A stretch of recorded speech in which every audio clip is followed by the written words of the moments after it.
Facebook Live for restaurants.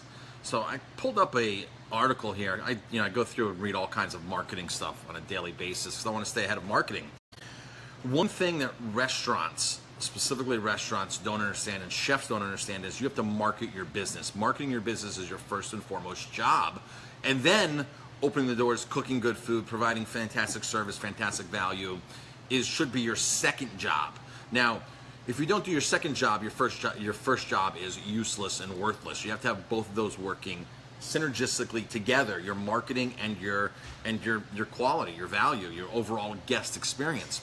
But there's a lot of fantastic chefs out there who open a restaurant and either they don't want to market, and there's people that I know that just don't want to market their restaurant. They go, I don't market. One guy keeps saying, this is my building here. Well, you build your business by marketing your business and building your database. And there's lots of different ways now to build databases. If you go to 50mistakes.com, I have a ton of content on there on building database, communicating your database, and expanding that database. When I opened a new restaurant once, we sat out and gave away fresh mozzarella. We're out in the street fair making fresh mozzarella from curd, doing this whole show. Of course, the consumer doesn't know that, that's an easy thing to do. And we made it look easy. And we gathered 500, 600, 700 people in our database. And this was before we even opened. And then we were able to send notifications out, emails, and invite people to our opening, which is why we did two full turns on our opening. But back to Facebook Live and Facebook broadcasts. They are super powerful, and I love them. Here's an article from the Baltimore Sun. Live feed. Chefs, wineries use Facebook broadcasts to teach and reach new audiences. And there's this one Sicilian chef in here doing 8-minute recipes, teaching people 8-minute recipes. I think recipes are huge. It's a huge thing to show demonstrations. The challenge I have in my kitchen is it's so small that we really can't get the camera to a good angle to focus on what's going on in the kitchen. It's so small and compact. That's my downfall. But I do a lot of other things, knowing that I can't successfully do recipes in a kitchen, in a production kitchen. So we do a lot of virtual tastings when wine reps come in. We sit down and we drink wine and we taste beer and we taste spirits and we talk about them and how unique they are and why you should be buying them and why you should be coming to me to buy them and what you should be eating and consuming with them and if it's a good product or not and just the history about it. And people love that. I mean, that is like an awesome thing to do if you're a restaurant bartender. My wife will make cocktails, put them up on Facebook Live and we'll put them onto YouTube and I have to say that when we do a Facebook Live video, our reach is amazing. See, Facebook wants to compete they're trying to compete with YouTube.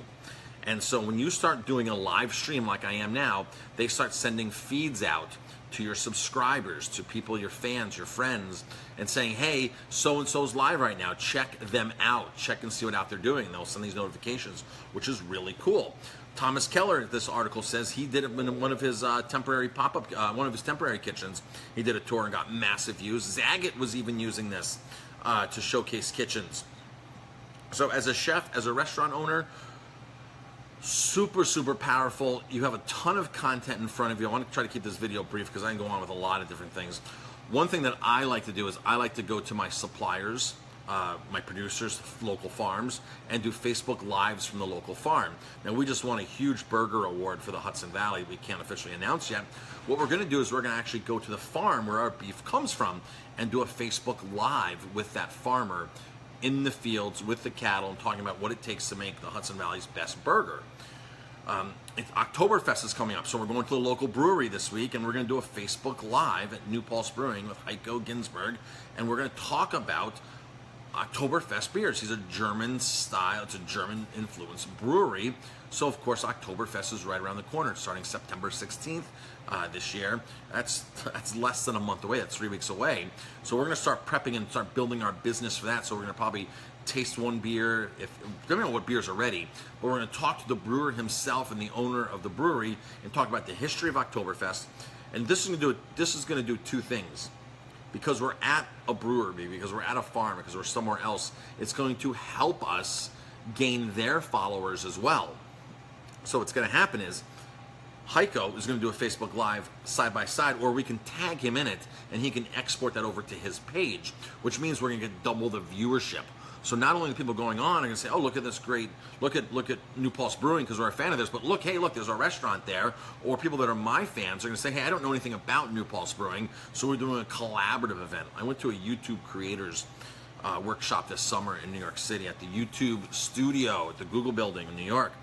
And one of the big things that they were teaching us was collaborations, how to collaborate with other producers, with other creators. And that's one of the keys to growing your audience is by collaborating. So there's probably a lot of restaurants out there that are saying, man, we just don't have content right now. There's just no, what are we going to talk about? Make a cocktail, make a simple recipe, interview your chef on his favorite foods for that season. You have 4 seasons. He can easily pick 4 foods for each season. That's 16 videos right there. Food number 1 for the spring, food number 2 for the spring, or fresh seafood of the spring, fresh produce of the spring, seasonal mushroom of the spring. You see that? There's so many ways you can get creative. If it's you finding a new product at a food show, throw a Facebook Live about, hey, I'm at this food show and I just found this awesome new pizza dough, pizza flour, pizza cheese. Do documentation of you opening your restaurant. If you're a brand new restaurant, documentation of you opening and what's going on and what's on your menu. And you can even document staff trainings and put those up and say, hey, here's our new salmon dish. And while you're training your staff, you're training your guests at the exact same time. So Facebook Live is super powerful. Start it. Don't care how many views you get in the beginning, but when people make comments, make sure you comment back and interact. And I know some restaurants are really good when people comment, that they throw the commenters, people, the audience that are interacting with them, they throw them a bone. They say, hey, here's a $5 or $10 gift card, great comment, or please share this or this or that. So, but they're interacting back, and that's super important. If you want to put a new dish on your menu, we did that.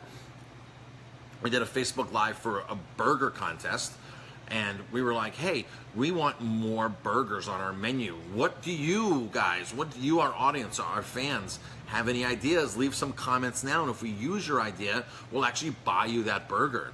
So that's a really cool way to actually engage. Contests are huge, huge, huge.